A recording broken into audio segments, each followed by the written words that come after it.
Certains s'agacent de voir la SEC mettre son nez partout et empêcher certains développements. Mais je vais vous dire un truc.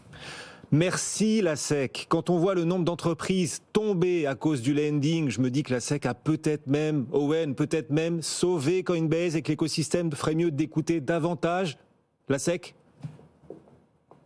Je suis moins certain que vous sur cette position. Pourquoi?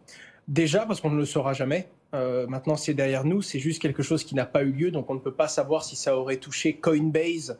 Mais Coinbase était quand même, pour le coup, entré en bourse, c'est-à-dire régulé, mais également sa régulation a été auditée.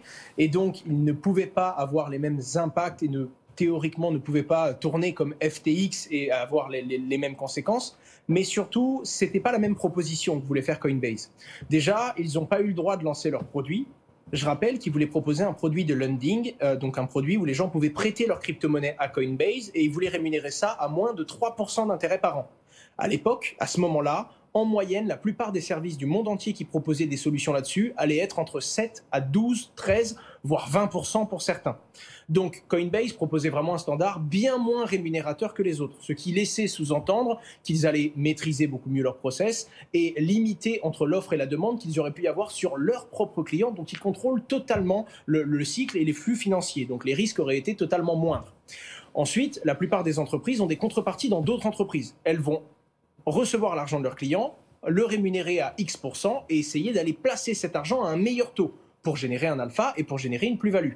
À ce moment-là, on prend des risques. C'est pour ça que FTX fait autant d'impact. Énormément de gens qui étaient chez FTX avaient emprunté de l'argent à d'autres personnes ou à leurs utilisateurs et essayé d'avoir un meilleur rendement. D'où le risque systémique qu'on n'aurait probablement pas eu avec Coinbase.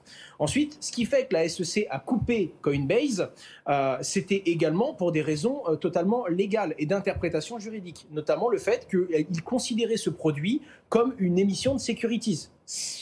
Le CEO de Coinbase s'était prononcé à l'époque en disant que c'était une injustice, qu'il se retrouvait bloqué parce qu'eux sont dans le joug du régulateur et son côté, mais pour le coup, il n'y avait pas réellement d'interprétation et on ne comprenait pas du tout l'interprétation de la SEC vis-à-vis de ce produit. Alors, est-ce que ça aurait pu amplifier cette situation? Est-ce que Coinbase aurait pu mettre une partie de ses fonds chez FTX et aujourd'hui avoir un problème, voire même une perte, quitte à ne pas pouvoir la couvrir vis-à-vis de ses clients? Je ne pense pas. Encore une fois, on ne le saura jamais parce que ça n'a simplement pas eu lieu.